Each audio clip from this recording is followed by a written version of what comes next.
Sa lalawigan sa Bohol, maabot sa 57 ka baboy ang namatay tungod sa African swine fever. Gikan kini sa mga barangay Mayakabag, Baiking ug Mariveles sa lungsod sa Dawis. Si Bohol Governor Enrico Aristotol Omintado ang may kumpirma nini. Og nunot nini, nipagawas og executive order ang gobernador nga temporaryong nagdili sa pagpasulod og mga buhing baboy ug mga produkto nini sulod sa 30 ka adlaw gikan sa Panglao ug Dawis padung sa mainland Bohol.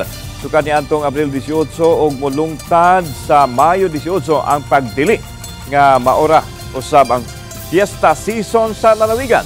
Gipahigan usab ang 24 oras nga checkpoint labi na sa mga utlanan sa Panglao Island ug mainland Bohol.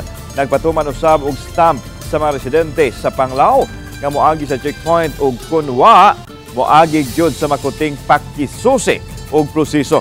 Nahingawa kayo si Governor Mintado nga ang 6 bilyones sa pesos nga hangin industry sa probinsya maapektuhan tungod sa isyu sa ASF.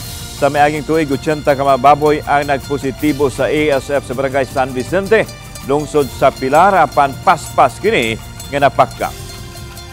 Ang atong hog industry sa Bohol maapektuhan gyud, not only kani mga big time, kani po atong mga small time kani nagbuhi silang backyard kani nasa mong balay. Usa po na sa mga potential na maigo kung ma-spread out ni. So mo na karon na mangayo lamig gamayng pagsabot sa mga tauhan nganong ato ning gi stricto aron dili ni ma-spread out